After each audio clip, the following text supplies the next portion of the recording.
ನಮಸ್ಕಾರ ಆತ್ಮೀಯ ಸ್ನೇಹಿತರೆ ಹಾಗೂ ರೈತ ಬಾಂಧವರೇ. ಇವತ್ತಿನ ಕಾಲದಲ್ಲಿ ಮಣ್ಣಿನಿಂದ ಮಾಡಿದ ಮಡಿಕೆಗಳನ್ನು ಬಿಟ್ಟು ಸ್ಟೀಲ್ ಆಗಿರ್ಬೋದು, ಐರನ್ ಆಗಿರ್ಬೋದು, ಬೇರೆ ಬೇರೆ ಥರದ ಪಾತ್ರೆಗಳು, ಕುಕ್ಕರ್ಗಳನ್ನು ಬಳಸಿ ಆಹಾರಗಳನ್ನು ತಯಾರಿಸ್ತಾ ಇದ್ದಾರೆ. ಅಲ್ಲದೆ ಮಣ್ಣಿನಿಂದ ಮಾಡಿರ್ತಕ್ಕಂಥ ಎಲ್ಲ ವಸ್ತುಗಳನ್ನು ಬಳಸೋದು ತುಂಬ ವಿರಳ ಆಗಿದೆ. ಸೊ ಹಾಗಾಗಿ ಮಣ್ಣಿನಿಂದ ಮಾಡಿದಂಥ ಮಡಿಕೆಗಳಾಗಿರ್ಬೋದು, ದೀಪಗಳಾಗಿರ್ಬೋದು, ಹಲವಾರು ರೀತಿಯಾದಂಥ ಪದಾರ್ಥಗಳು ಇಲ್ಲಿದ್ದಾವೆ. ಇಲ್ಲಿ ಏನೇನನ್ನು ಉತ್ಪಾದನೆ ಮಾಡ್ತಾರೆ, ಯಾರ್ಯಾರಿಗೆ ಕೊಡ್ತಾರೆ, ಅದರಿಂದ ಏನೇನು ಬೆನಿಫಿಟ್ಟು ಅನ್ನೋದ್ರ ಬಗ್ಗೆ ನಾನು ಮಾತಾಡ್ತೀನಿ. ದಯವಿಟ್ಟು ಬನ್ನಿ, ಅವರನ್ನು ಪರಿಚಯ ಮಾಡ್ಕೊಳ್ಳೋಣ. ಅಣ್ಣ ನಮಸ್ತೆ. ನಮಸ್ಕಾರ ಸರ್. ನಮಸ್ಕಾರ ಹೇಳಿ ಅಣ್ಣ, ತಮ್ಮ ಹೆಸರು? ಸರ್ ಮುನಿರಾಜು ಅಂತ. ಯಾವ ಊರಣ್ಣ? ಸರ್ ಕೋರಮಂಗಲ.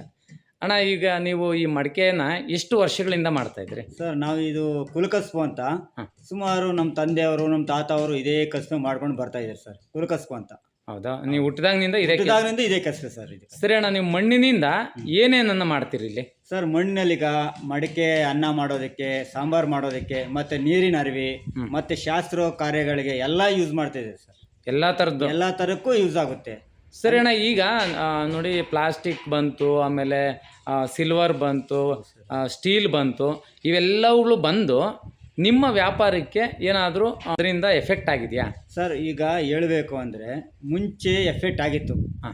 ಈಗ ಏನಾಗಿದೆ ಅಂದರೆ ಈ ಡಾಕ್ಟ್ರು ಮತ್ತು ಕಾಯಿಲೆಗಳು ಸ್ವಲ್ಪ, ಈಗ ಸಕ್ಕರೆ ಕಾಯಿಲೆ ಅಂತ, ಶುಗರ್, BP ಈ ಥರ ಆಗಿರೋದ್ರಿಂದ ಡಾಕ್ಟ್ರ್ ಹೇಳ್ತಾಯಿದ್ರು ಮಡಿಕೆನಲ್ಲೇ ಯೂಸ್ ಮಾಡಬೇಕು, ಮಣ್ಣಿನಲ್ಲೇ ಯೂಸ್ ನೀರು ಕುಡಿಬೇಕು, ಎಲ್ಲ ಈ ಥರ ಮಾಡ್ತಾಯಿದ್ದಾರೆ.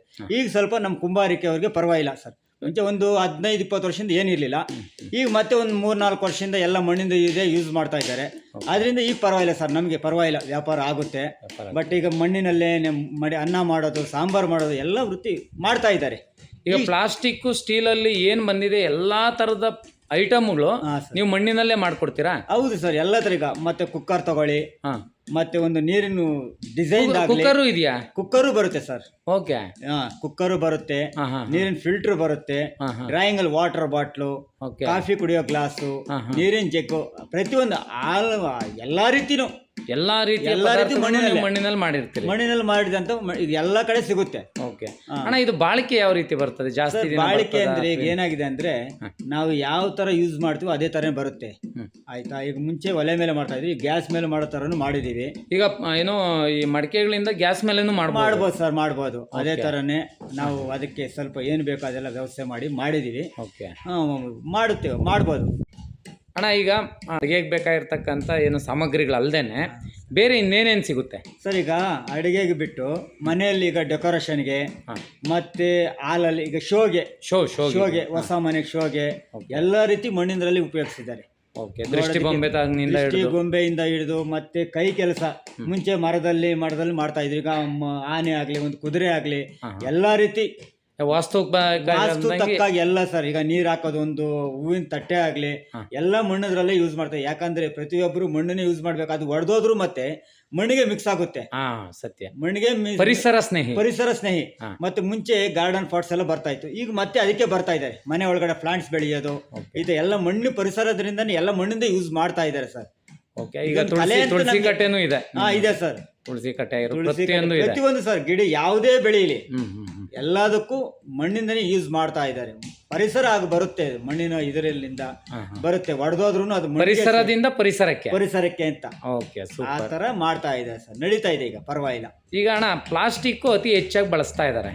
ಪ್ಲಾಸ್ಟಿಕ್ ಬಳಸೋದ್ರಿಂದ ಪರಿಸರಕ್ಕೆ ಹಾನಿಯಾಗಿದೆ ಸರ್. ಹೌದು. ಸೊ ನೀವು ಮಡಿಕೆ ಅಥವಾ ಮಣ್ಣಿನಿಂದ ಮಾಡಿರೋಂಥ ಪದಾರ್ಥಗಳನ್ನ ಬಳಸೋದ್ರಿಂದ ಪರಿಸರಕ್ಕೆ ಬಹಳ ಸ್ನೇಹಪೂರ್ವ ಅಂತ ನೀವು ಹೇಳ್ತೀರಿ.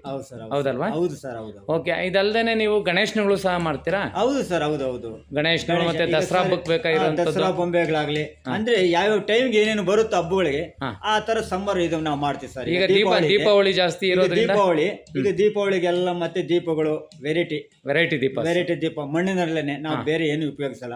ಮಣ್ಣಿನ ದೀಪ ಸಿಗುತ್ತೆ.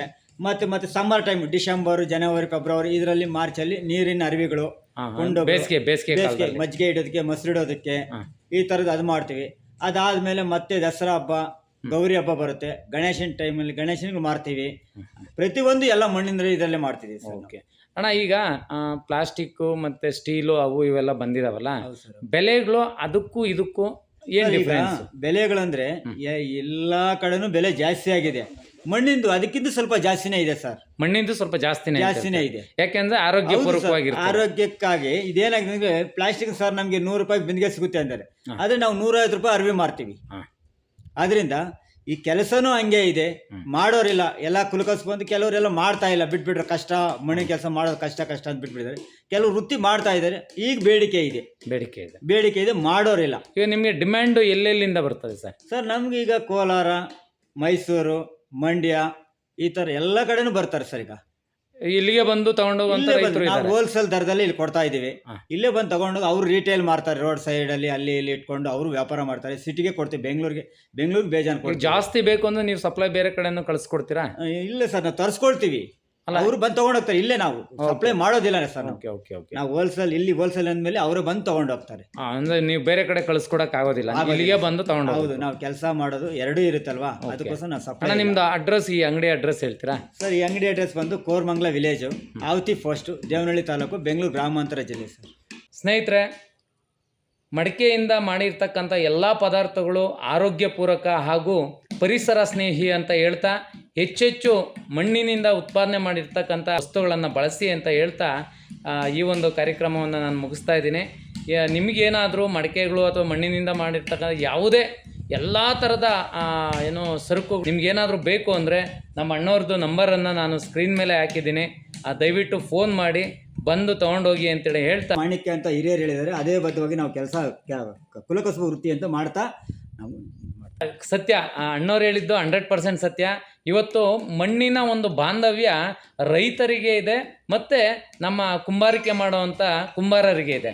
ರೈತರು ಮತ್ತು ಕುಂಬಾರಿಕೆ ಮಾಡುವಂಥವ್ರನ್ನು ಮಣ್ಣಿನ ಮಕ್ಕಳು ಅಂತ ಹೇಳಿದರೆ ತಪ್ಪಾಗಲಾರ್ದು ಅಂತ ಹೇಳ್ತಾ ಈ ಒಂದು ಕಾರ್ಯಕ್ರಮವನ್ನು ಮುಗಿಸ್ತಾ ಇದ್ದೀನಿ. ಧನ್ಯವಾದಗಳು.